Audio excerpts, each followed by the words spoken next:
dipersoalkan adalah dalam perkara Pilpres, satu.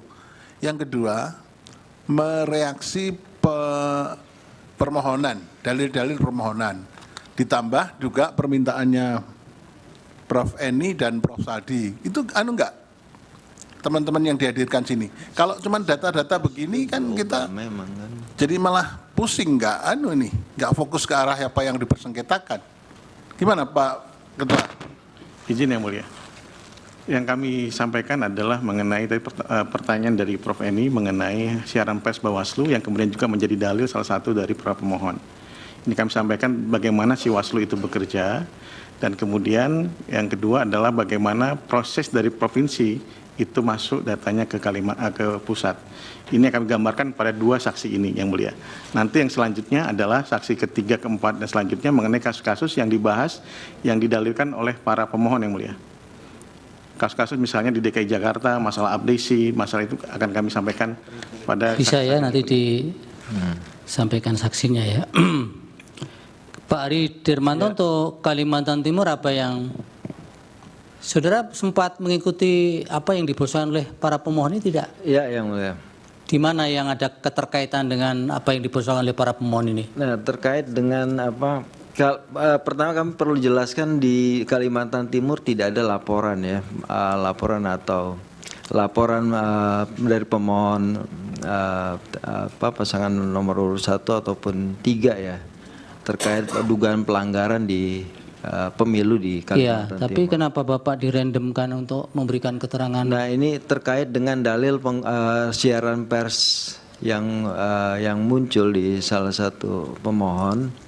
Nah, kami ingin menerangkan soal peristiwa-peristiwa yang ada di siaran pers itu terjadi di Kalimantan Timur. Kalimantan Timur. Ya. Tapi Pak Rahmat, mana yang berkaitan dengan yang dipersoalkan pemohon dari mana saja nih?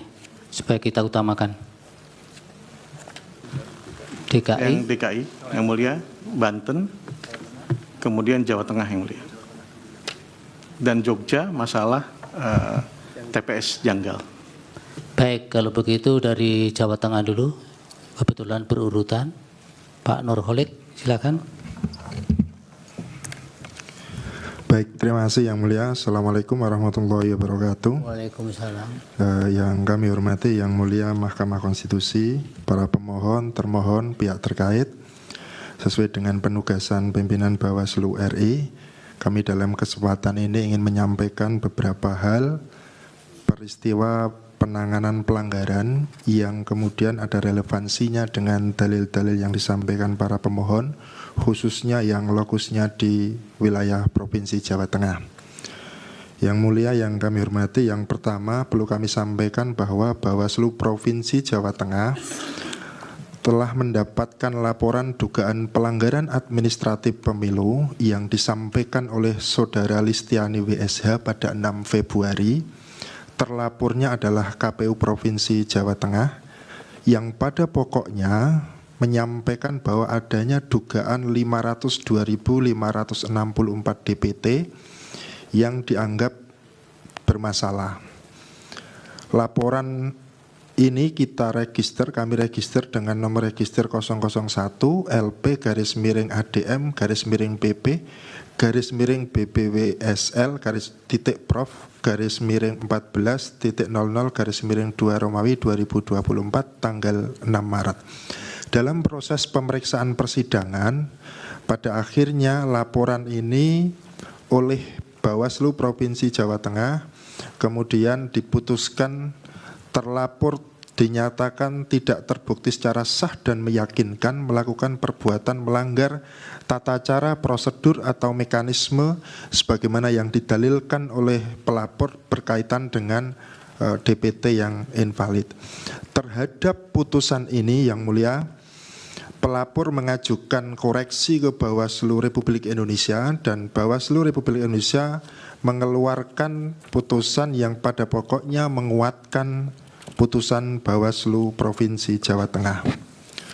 Berikutnya Yang Mulia, Bawaslu Kabupaten Temanggung Provinsi Jawa Tengah juga menangani proses penanganan pelanggaran dugaan tindak pidana pemilu yang ini adalah berdasarkan hasil penelusuran atau hasil pengawasan dari jajaran pengawas pemilu di Kabupaten Temanggung. Kegiatan yang dilakukan oleh Kepala Desa Ngelondong di Kecamatan Paraan dengan mengumpulkan beberapa kepala desa. Ini setelah dilakukan penelusuran, kemudian dilakukan pembahasan di sentra penegakan hukum terpadu, kemudian Bawaslu Kabupaten Temanggung meregister temuan dugaan pelanggaran tindak pidana pemilu ini dengan nomor register 001/REK dan seterusnya. Kemudian dilakukan klarifikasi dan lain sebagainya. Tapi pada pembahasan akhir di sentra penegakan hukum terpadu yang di dalamnya ada kepolisian, kejaksaan dan Bawaslu Temanggung, unsur tindak pidana pemilunya tidak dinyatakan tidak terbukti dari peristiwa yang ada di Kabupaten Temanggung. Entah demikian, Yang Mulia, perkara ini kemudian diteruskan kepada PJ Bupati Temanggung sebagai salah satu bentuk pelanggaran perundang-undangan lainnya.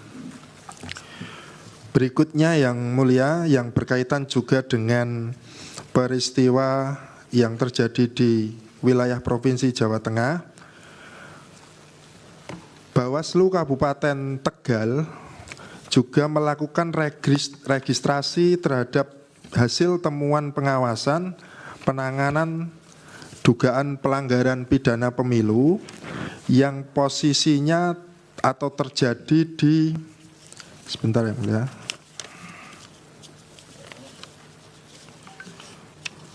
Yang terjadi di Kabupaten Tegal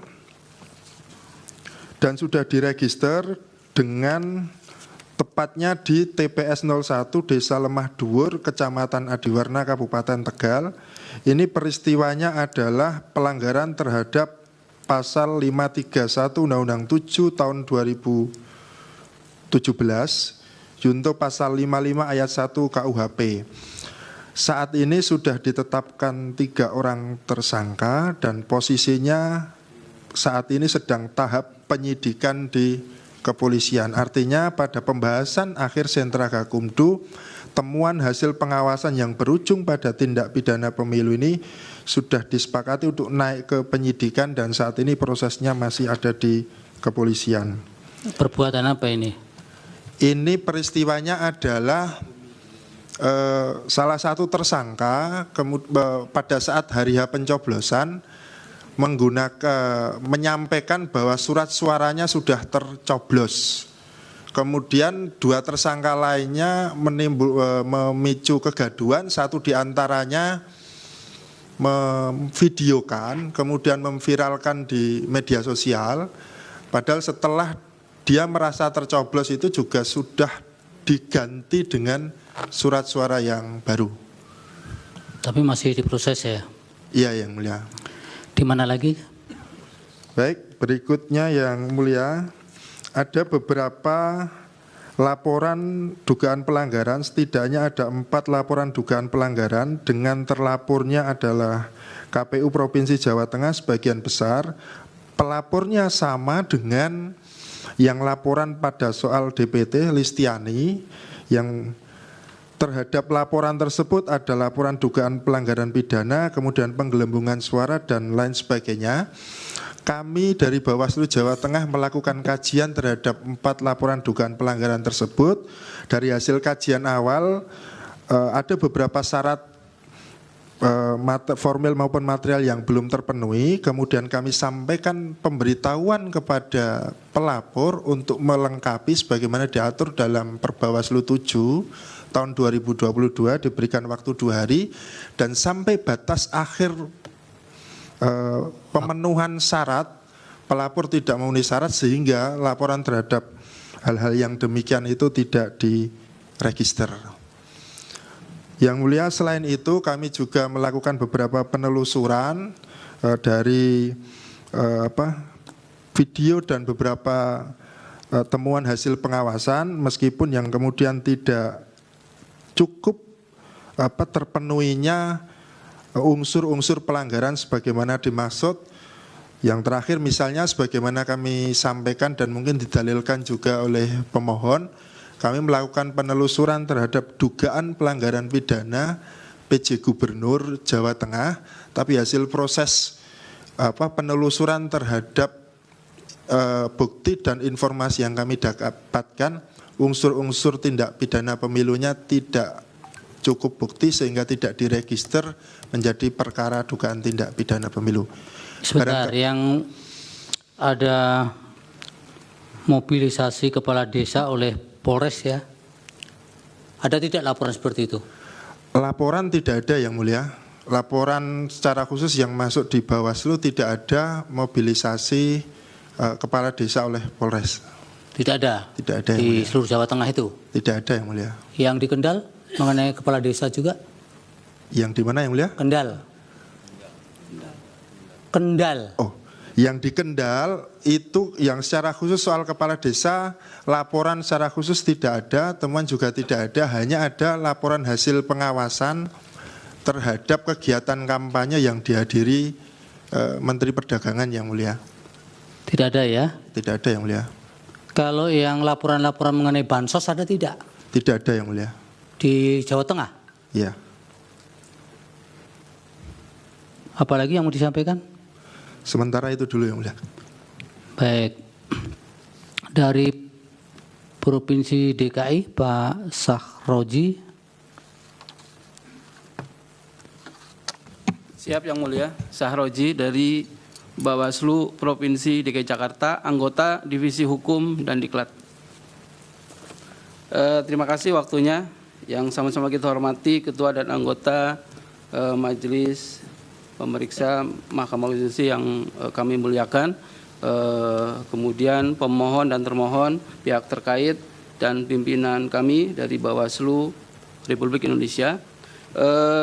Terkait dengan Provinsi DKI Jakarta akan menyampaikan beberapa hal sebagaimana terdapat dalam permohonan pemohon, yaitu terkait dengan adanya kegiatan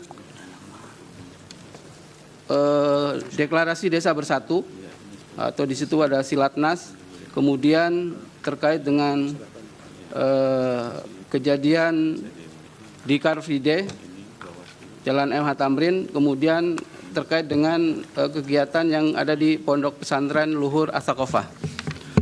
Yang pertama kami akan menyampaikan terkait dengan kegiatan deklarasi desa bersatu, bahwa pada tanggal 19 November 2023 memang dilaksanakan kegiatan deklarasi desa bersatu atau Silatnas desa bersatu.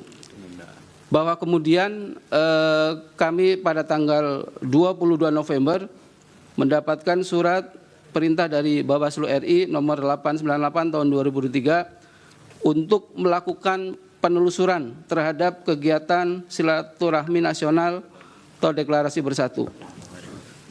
Selanjutnya kami melakukan penelusuran. Penelusuran awal dilakukan oleh Bawaslu Kota Jakarta Pusat pada tanggal 22 dan 23. Yang dilakukan adalah mendatangi lokasi acara di lingkungan GBK, yaitu Gedung Indonesia Arena, bertemu dengan pengelolanya, menanyakan data-data terkait dengan pelaksanaan kegiatan tersebut. Namun dari Bawaslu Kota Jakarta Pusat tidak mendapatkannya karena pada saat itu pimpinan-pimpinan yang ada di GBK tidak di tempat. Mohon izin majelis, apa dilanjut atau? Dilanjut itu HP ya? Baik, kita lanjutkan. Iya. Ketua yang mulia. Kemudian pada tanggal 23 November kami coba menelusuri salah satu pelaksana atau peserta desa bersatu, yaitu Organisasi Pemerintahan Desa Seluruh Indonesia atau APDESI. Yang kami ketahui itu berkantor di Jalan Janur 2, Kebonjeruk. Setelah didatangi oleh Bawaslu Jakarta Pusat, ternyata kantor tersebut sudah 2 bulan tidak berfungsi atau tidak digunakan, sehingga informasi tidak didapatkan. Dengan adanya laporan 2 penelusuran tersebut, tanggal 23 dan tanggal 22 dan 23, kemudian kami dari Bawaslu Provinsi akhirnya langsung melakukan penelusuran lebih lanjut. Kemudian pada tanggal 28 November kami dari Bawaslu Provinsi mendatangi lagi ke gedung GBK atau Indonesia Arena tersebut, kemudian baru bisa bertemu dengan pimpinan pengelola Indonesia Arena. Kemudian kami mendapatkan beberapa data. Selanjutnya kami juga melakukan pencarian abdesi lagi. Ternyata abdesi ada 2 yang mulia. Jadi satu tadi yang beralamat di Janur 2, Kebonjeruk, yang kantornya tidak digunakan atau sudah 2 bulan tidak berfungsi. Kemudian ada satu lagi abdesi yang ada di Cipete, Jalan BDN Raya. Nah, kita ketemu dengan pengurus yang abdesi yang di Cipete, ternyata abdesi ini tidak ikut dalam pelaksanaan kegiatan deklarasi Desa Bersatu. Nah, kemudian kami minta data-data lagi terkait abdesi yang satu dan sebagainya. Kemudian kita juga melakukan googling data-data terkait dengan deklarasi, kemudian ditemukan apa yang disebut dengan ABPEDNAS, Asosiasi Badan Musyawarah Desa Nasional. Yang kemudian kita cari alamatnya ternyata ada di Gudang Peluru. Kemudian kita datangi di sana dan bertemu dengan ketuanya, yang memang ketuanya mengakui bahwa dia adalah salah satu peserta. Singkat cerita, setelah kami melakukan proses penelusuran, kemudian sampai dengan tanggal 4 Desember kami kemudian dalam rapat pleno menyatakan temuan dugaan pelanggaran. Nah, temuan dugaan pelanggaran ini karena yang pidana sudah masuk di RI, kami fokus ke pelanggaran administrasi dan pelanggaran terhadap peraturan perundang-undangan lainnya. Apa yang sudah masuk di RI, Pak? Terkait dengan tindak pidananya. Iya, apa itu? Ada laporan terhadap kasus tersebut kepada Langsung Bawaslu RI. ke Bawaslu RI. Oke, jadi bukan tindak pidananya apa? Kampanye di luar jadwal, Yang Mulia. Kampanye di luar jadwal. Oke, lanjut yang bagian DKI bagaimana? Baik, setelah kami membuat temuan pada tanggal 4, kemudian kami melakukan proses kajian klarifikasi, kemudian mengundang para pihak.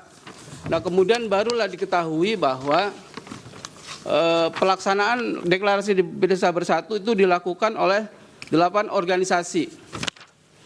Antara lain ABDESI, ABPEDNAS, DPN PPDI, kemudian DPP PPDI, kemudian Aksi, Kompak Desi, PAB Desi, kemudian Parade Nusantara.